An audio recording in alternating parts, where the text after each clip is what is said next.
falei para vocês, a primeira coisa que a gente tem é justamente o modelo 3D, o modelo CAD, né? Na sua grande maioria das vezes, o design da peça.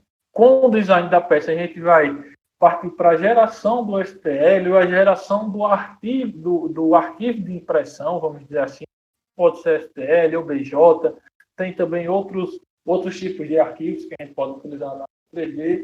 Depois disso, a gente vai para a parte do CAM, a gente vai passar para a parte do CAM, né, que é a parte do fatiamento. E aí, depois do fatiamento, teoricamente, a gente vai para a impressão, onde a impressora ela vai olhar cada fatia por vez. Então, tudo isso que a gente vem falando aqui ao longo do curso vai estar sendo utilizado aqui, né? A impressora ela vai analisar cada fatia por vez, ou seja, ele vai pegar essa fatia de baixo e vai construir. Logo em seguida, construir a fatia um pouco mais acima, a fatia N+2, N+3, e assim vai, até ter a fabricação total do sólido. Aqui, nessa imagem, eu colocado bem grosseira a espessura da camada, justamente para vocês estarem conseguindo observar um pouco melhor. Aqui nessa outra imagem também é mostrando a mesma coisa, né? Só que um pouco mais detalhada agora, né? A primeira fase é justamente a parte do projeto assistente ao computador, a parte do design, onde a gente vai estar utilizando vários softwares ou várias técnicas também para estar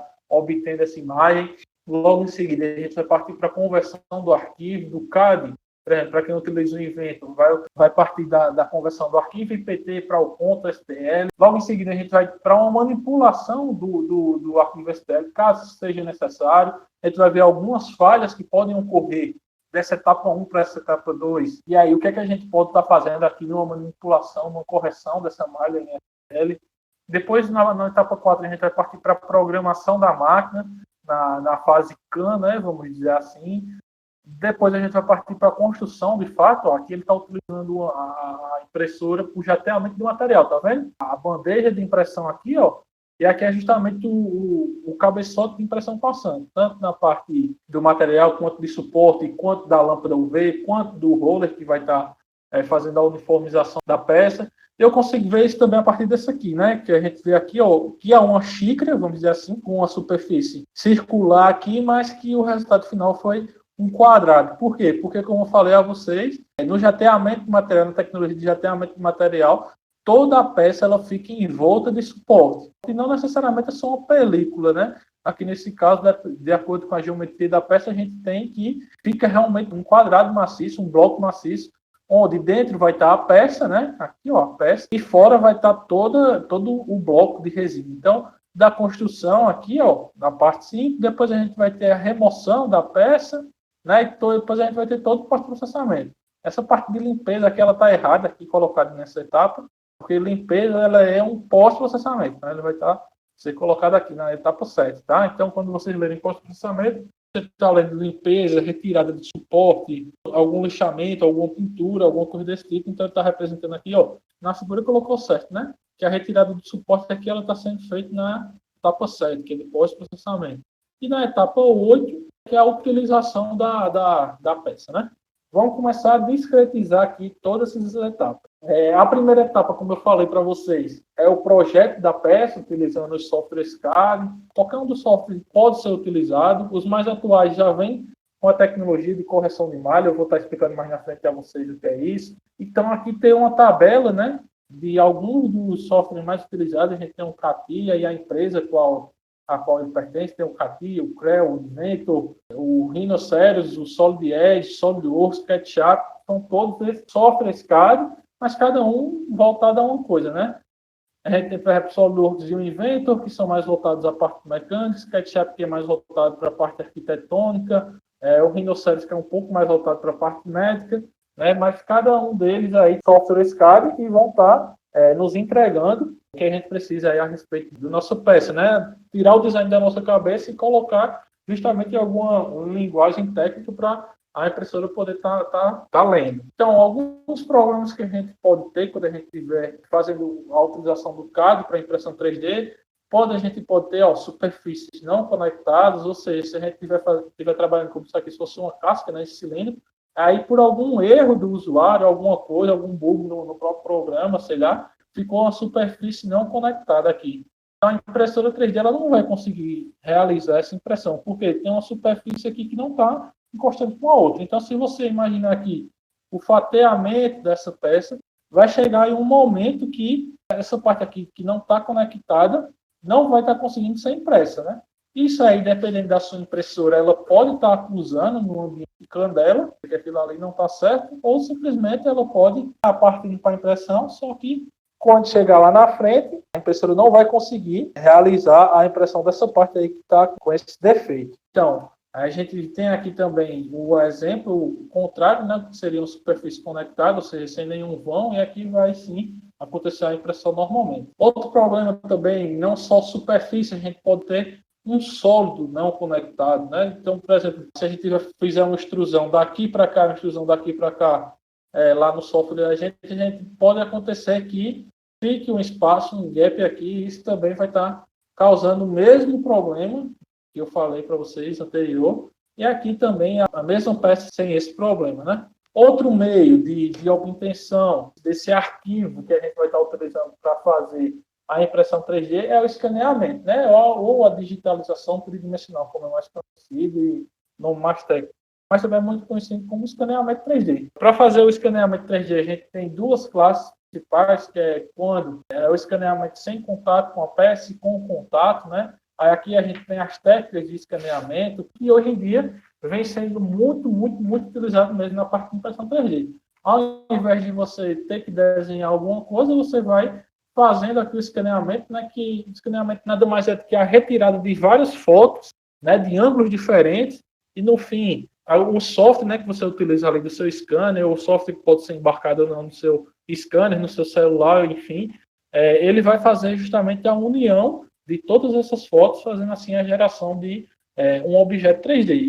E aí você pode estar fazendo a impressão desse objeto que foi escaneado. Ou você pode utilizar o escaneamento tridimensional para você estar pegando uma peça que você quer ter uma base, né? Você quer ter a base de uma peça, você vai lá, faz o escaneamento daquela peça e aí, em cima dela você faz a edição no software SCAD. Outra forma também de obtenção de um arquivo, de tirar justamente de algo real e trazer para o computador, pode ser também as tomografias computadorizadas, a ressonância magnética e o ultrassom. Justamente nessas máquinas aqui de tomografia, onde a gente vai fazer os exames, o que é que vai fazer aqui? O que é que essa máquina aqui basicamente ela faz?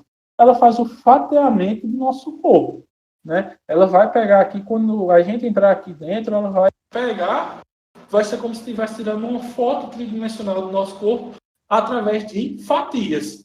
Assim como a impressão 3D. A impressão 3D ela constrói um objeto através de fatias, né? E através dessas fatias ela faz aí a junção de todas essas fatias em ordem, e aí a gente vai ter o sólido 3D da tomografia, né? Então, todas essas três aí são as três etapas mais conhecidas para a gente estar obtendo algo para imprimir, vamos dizer assim, né? Como é que a gente tira da nossa ideia e coloca realmente no software de impressão. Para a segunda etapa, onde a gente vai ter a transformação no arquivo STL, esse formato do arquivo irá gerar uma malha triangular para a peça, e aqui é sempre necessário fazer uma análise das unidades, medidas e da qualidade da malha. Ou seja, quando a gente passou, né, da etapa 1, que é a etapa de onde a gente vai estar obtendo o nosso objeto para impressão 3D, logo em seguida a gente tem que pegar esse objeto e transformar ele em um arquivo para impressão 3D, que seria justamente o STL. Né? Então, transformar um arquivo em STL nada mais é do que a gente pegar um arquivo 3D e fazer uma malha triangular. Né? Para fazer essa malha triangular, existem algumas regras que a gente vai ver aqui, mas que são regras essas que a gente não precisa se preocupar. Porque o que a gente faz quando a gente quer transformar, por exemplo, nosso arquivo em PT do Inventor num STL? É justamente simplesmente a gente dá um comando e o Inventor, ele vai ter dentro dele lá o software de CAD que você está utilizando, ele vai ter o cálculo dentro, embarcado no próprio software para estar fazendo aí essa representação em nuvem triangular. Uma coisa muito importante aqui é que a gente tem que analisar as unidades de medidas que a gente vai estar utilizando.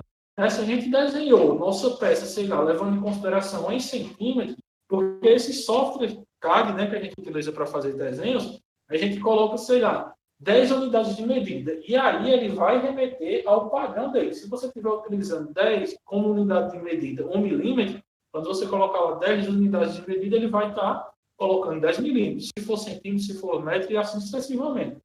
Então, quando você for fazer a geração da malha, né, você vai ter que estar procurando as opções de lá e fazer com que esse padrão de medida seja igual, né? Bata um padrão com o outro. Que é para que não aconteça distorção na escala da malha que você vai estar utilizando. Então, como eu falei, existem algumas regras para a geração do STL, mas assim, o usuário ele não tem que se preocupar tanto com isso, ele vai ter que se preocupar mais no resultado final, se essa geração do STL deu certo ou não. Porque o que é a geração de uma malha em STL? É justamente a gente pegar nosso solo e fazer uma malha por cima dele, uma malha de pequenos triângulos. Essa malha de triângulos ela tem que ser capaz de reproduzir o nosso objeto 3D. Então, esses triângulos aqui, eles obviamente são compostos por 3 vértices. E esses 3 vértices vão gerar uma superfície 2D, sendo que a gente está querendo gerar um solo 3D através de superfície 2D. Então, a flecha aqui desse vetor normal, ela sempre deve apontar para o exterior e para o interior da peça, quando a gente seguir a ordem dos vértices. A gente utilizar aqui a regra da mão direita, fazendo do vértice 1, vértice 2 para o vértice 3, o nosso polegar tem que estar apontando ou para o exterior da peça ou para o interior da peça. Por que isso? Para que a gente tenha uma superfície sem ser facetada, vamos dizer assim, né? O que seria uma superfície facetada? Seria como quando a gente desenha um círculo. Pronto, se a gente desenha um círculo aqui, se a gente olhar muito de fora, a gente vê ele como uma superfície perfeita. Mas só que a gente também, se a gente for representar nosso círculo através de linhas retas, é possível, né? É como se a gente fosse dando um zoom cada vez maior aqui nesse meu desenho, aí a gente começa a ver algumas retas assim, né? Para desenhar um círculo. Então, quando a gente está fazendo o STL do nosso objeto 3D, a gente está fazendo justamente isso. Pegando um triângulo muito pequeno e fazendo com que ele faça a varredura de um objeto 3D. Então, se a gente der um zoom muito grande, a gente vai conseguir ver essas facetas aqui no nosso objeto 3D. Então, isso daqui do vetor normal, está apontando para o interior da peça, é justamente para que aconteça esse efeito aqui de faceta na superfície da peça 3D que a gente estiver transformando. A conexão vértice-vértice também é outra regra muito importante que a gente. Essa regra nos diz que 2 triângulos da malha, eles podem dividir em apenas 2 vértices, único e exclusivamente 2 vértices. E aí os triângulos eles vão entrar em contato entre si. Ou seja, é normal que os triângulos eles vão dividir algum vértice, mas eles devem dividir únicos exclusivamente 2 vértices, nem 1, nem 3, apenas 2.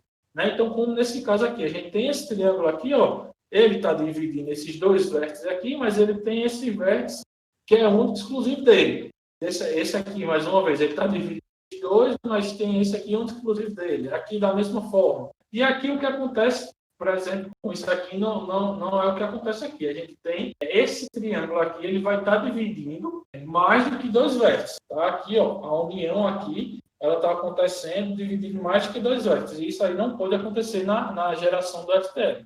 Tá? Outro problema que a gente tem também, quando a gente já gerou o STL, que pode acontecer a redundância de vértices. Aqui, como eu disse a vocês, um triângulo ele divide no máximo de 2 vértices, como eu disse lá na regra anterior.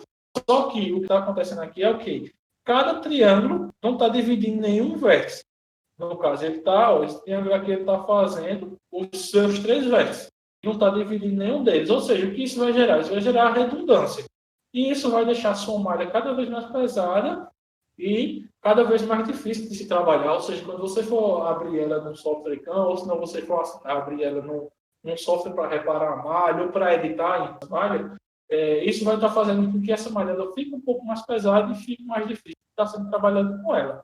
Infelizmente, não tem como alguma coisa assim para você realmente fazer e evitar. Uma coisa que você vai poder fazer é gerar sua malha, e caso você perceba que aquela malha ela esteja um pouco mais pesada do que deveria, né, você vai e exporta novamente o arquivo em STL e vê se surge alguma diferença, ou se não, você pode passar essa sua malha STL em reparadores de malha, né, que é justamente a próxima etapa, caso seja necessário. A gente pode ter também a falta de alguns triângulos aqui na representação da malha. Esse círculo aqui é o exemplo que eu quis dar lá para vocês. Ou seja, é um círculo que está sendo representado por triângulos retos. Ou seja, aqui a gente tem a falta, né, de triângulos, ou seja, aqui o nosso objeto ele não está sendo representado. Quando a gente colocar para imprimir, dificilmente o software da impressora não vai reconhecer essa peça aqui, né, essa peça com essa falha que ela está tendo aqui, e caso reconheça, ela vai estar imprimindo com essa falha aqui.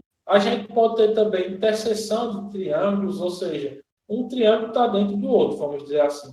Isso daqui vai gerar um bug, vamos dizer assim, né, quando o software da impressora for ler, isso daqui vai estar gerando um erro e você não vai conseguir imprimir com uma malha STL que esteja dessa forma aqui. E aí a gente fala também de qualidade do nosso STL, é um parâmetro também que a gente tem que falar. Por quê? Essa qualidade de geração de malha, né, é uma coisa que depende muito do uso. Por exemplo, se você for fazer uma impressão que você não quer um refinamento de detalhe tão grande, ou que a própria peça ela não tem um nível de detalhe grande, não tem necessidade de você fazer uma malha com qualidade excepcional. Porque quanto mais você vai melhorando a qualidade da malha, mais triângulos você vai colocando. E quanto mais triângulos você for colocando, mais pesado vai ficar a sua malha e mais difícil de trabalhar. Mais difícil do software ele está conseguindo ler. Então, assim, é interessante você trabalhar com uma malha ideal para aquele seu caso. Nem é uma malha muito grosseira, nem é uma malha muito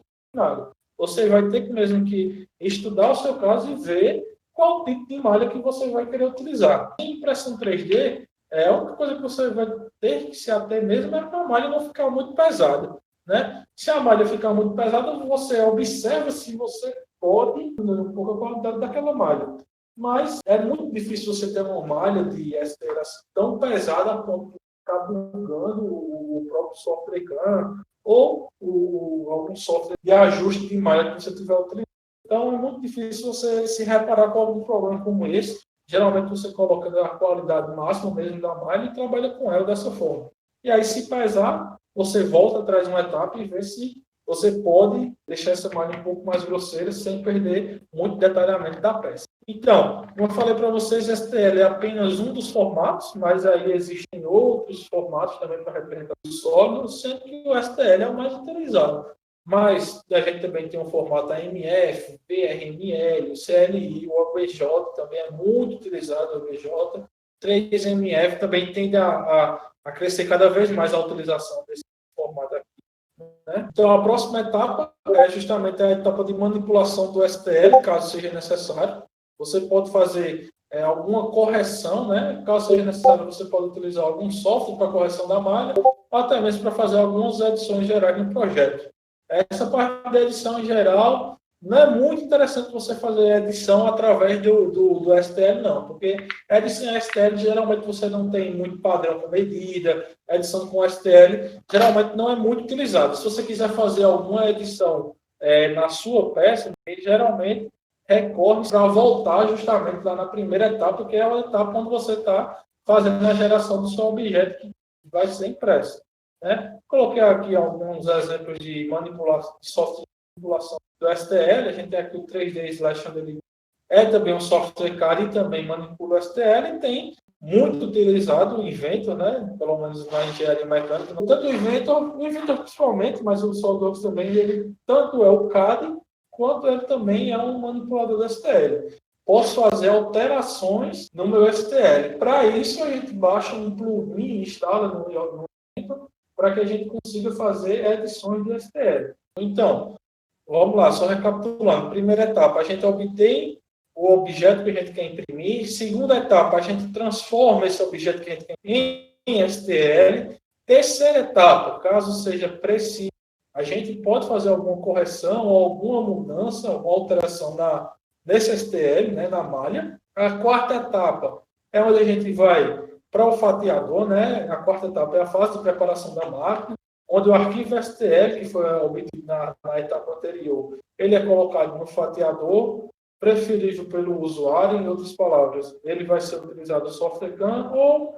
para gerar o G-Code, né? Que é o nome dado à linguagem de programação para ordenar máquinas a fazer algo. E a impressora irá fazer a leitura do G-Code. A impressora ela não faz a leitura do IPT, né, se você tiver utilizado o Invento ou qualquer outro lá. A impressora não faz leitura de foto, a impressora não faz leitura de PDF, a impressora não faz leitura de Word, a impressora não faz leitura de PowerPoint, a impressora não faz leitura de STL. O que a impressora vai fazer a leitura é do G-Code. Agora, para você ter o G-Code, você precisa do STL.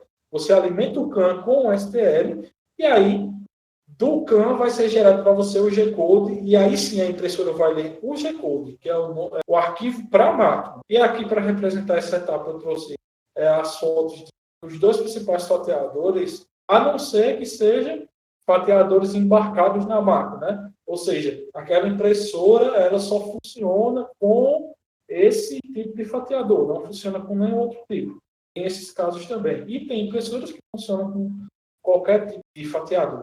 A quinta etapa é a construção. Uma vez que foi definidos todos os parâmetros no CAN, na fase 4, a impressora vai fazer a leitura do G-Code que o fatiador gerou para, assim, dentro de um prazo, né, o fatiador ele gera para a gente o prazo, quanto tempo de impressão vai demorar, né, se vai demorar muito ou pouco, ele dá exatamente quantas horas você vai estar levando para estar com a sua peça feita. Então, aqui a gente tem uma impressora daqui da marca Replicator, da MakerBoot, modelo Replicator X. Essa daqui é a Photon, também, da marca Anycubic. Essa daqui com resina, tá? Essa daqui é até uma impressora interessante, porque ela já é um marco de um barateamento que está acontecendo na tecnologia de resina. Essa impressora aqui, dependendo da variação do valor do dólar, ela deve estar saindo aí por até R$3.000, um pouco mais, um pouco menos. Só que aqui com uma plataforma de impressão muito pequena. Se eu não me engano, no X e no Y são 10 centímetros apenas. Mas que pode atender muito bem, de acordo com a sua necessidade. Essa impressora aqui ela pode entregar resultados fantásticos. Outra impressora de resina também, da marca Formlabs, daqui a Form2. Outra impressora também aqui, agora em FDM, de uma marca já chinesa, né? Essa GoFu, o modelo dela é uma nova mesmo. Então, uma impressora FDM com uma bandeja muito grande, muito boa, o tamanho do Z que ela tem. Uma bandeja bem bacana mesmo de impressão FDM. Tem aqui uma impressora em pó. Aqui, pelo tamanho das impressoras, a gente consegue ver. E aqui já tem um custo muito maior associado. A próxima etapa, depois da impressão, é a retirada, né, da peça da bandeja de impressão. E aí, falando aqui de impressões FDM, a gente tem aqui a bandeja, pode ser o vidro. Muita gente, a impressora ela vem com essa mesa de metal, muita gente bota o vidro aqui para que o acabamento da peça que está sendo diretamente colocada aqui, ou seja, a peça que está sendo colocada aqui, ela vai sair com o acabamento de acordo com essa superfície. Então, se você coloca um vidro que tem um acabamento muito bom, você vai ter o acabamento da sua peça que está sendo colocada aqui também muito bom. Só que aí o vidro tem todo um perigo, né, de quando você tirar, acontecer quebrar o vidro ou alguma coisa desse tipo, você se machucar. Enfim, é muito bom utilizar o vidro, mas ao mesmo tempo é um pouco perigoso. Né? Você também tem aqui algumas fitas que você pode estar colocando na bandeja de impressão, fita de Capital, algumas fitas dessa da 3M, que ela facilita justamente o descolamento da peça, né? Muitas vezes acontece que quando termina a impressão, a peça ela fica colada lá na mesa, e aí se você estiver utilizando fitas como essa, fica mais fácil de você estar fazendo a retirada da peça. Você pode ter também esses tapetes, né? Vamos dizer assim, esse tapete é até daquela impressora para vocês, que é uma das mais baratas que tem hoje na da FDM, né, da MD3. Esse tapete aqui ele é maleável, ou seja, a impressora ela faz a impressão aqui em cima desse tapete, e aí quando você termina a impressão, você pode simplesmente fazer a retirada desse tapete.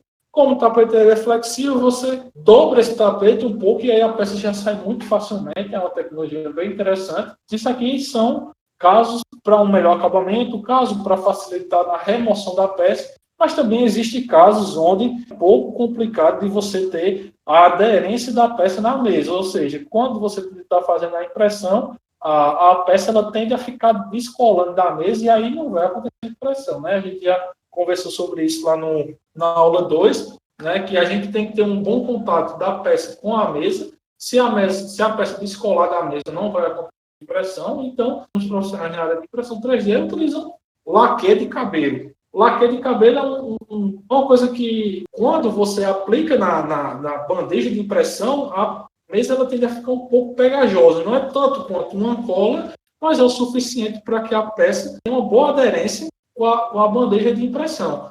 E outra coisa, o laque de cabelo você coloca uma película muito fina, ou seja, não vai ter diferença ali. Você não vai ter uma diferença muito grande entre a bandeja e o bico, por você ter colocado o laque.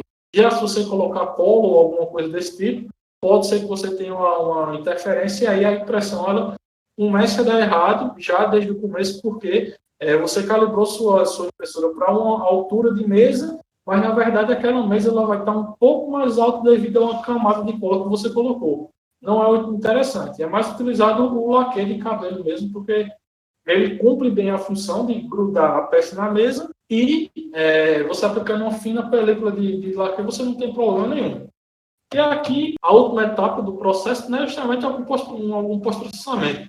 Você pode tirar suporte, praticamente todas as impressões, você vai ter o pós-processamento, que é a retirada do suporte. Praticamente todas as impressões geram suporte, e aí aqui é a etapa onde você faz a retirada do suporte, você pode passar uma fina camada de lixa para estar dando um acabamento melhor ali na peça. Caso seja necessário, você pinta. E é isso. Tudo que tiver aí relacionado ao pós-processamento, você vai fazer nessa sétima e última etapa. Tá? E por hoje é só.